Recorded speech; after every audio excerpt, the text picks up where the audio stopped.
My dad left me when I was 3 years old. My mom had 6 children under the age of 13. My dad had an affair, divorced my mom to marry the woman he'd been having the affair with.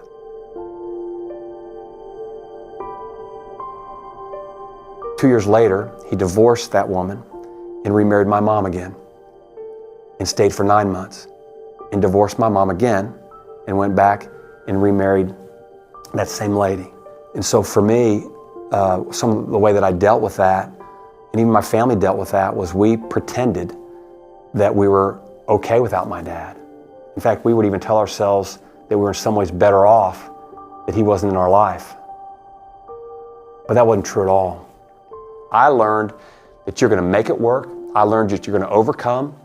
I learned that you don't tell people about what's going on inside you. I learned that the way to succeed is just to be good at everything that you do.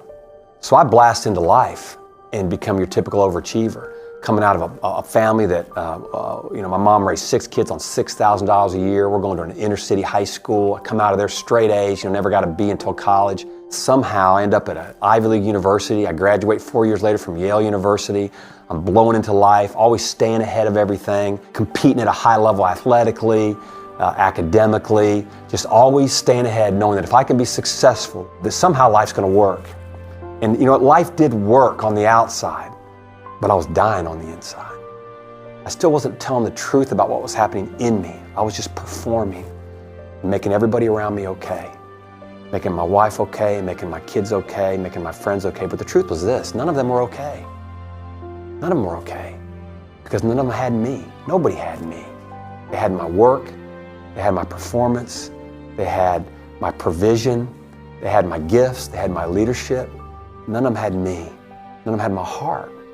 And by the way, there's no way they could have me, because I didn't have me, because I didn't know where I was. I was lonely for myself. I was lonely for God. I was lonely for a dad I never had. I was lonely for friends I was around but didn't know how to connect to. That I would do everything I was doing, everything I could to make sure everyone had what they needed. But I wasn't giving them the one thing that I could give, and that God gave me to give, and that they wanted from me, which was my heart.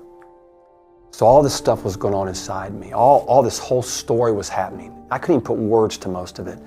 Not just the drivenness, not just the performance, but then even when I started leaking out sideways, and some of the acting out, and some of the inappropriate things that were starting to happen, and some of the things that I was doing, I was terrified to tell anybody about what was going on inside here, because I knew that if I told you who I really was, you would leave me. In fact, where I was good was I would tell you more about me than most would tell, and that kept you from wanting more. And so in some ways, I would even use my transparency to keep you from ever getting to the core of me. I thank God there were a couple men that weren't overwhelmed by the mess that I was. And they became the first place that I began to start to tell the truth. I mean, the rigorous, honest truth about what was going on inside me, about the things I was afraid of, about how lonely I was, about how sad I was. And those guys sat with me a lot. I don't sit here today as a man who has his act together, or who's somehow overcome it, or who's somehow gotten to this place where he's gotten around the corner. I am a man in process. I'm a man on a journey, and it's been a messy journey. It's not buttoned up, it's not tidy, it's not linear, it's not clean.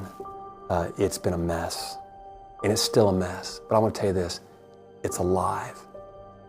It's alive. And I don't feel like I'm surviving anymore. I feel like I'm living. I'm living. I'm living with me in here, knowing where I'm at, where I've been, what my story has been, my mom, my dad, my family, all the things I love, all the things I wish weren't true. That's my life. I bring all that into my today with you, with where I am, with how I relate to you, with things that trigger me, with feelings that burst up inside me that I don't know where they come from, but now I kind of do. Not that I figure it out, but like I know I've been there before, that's familiar.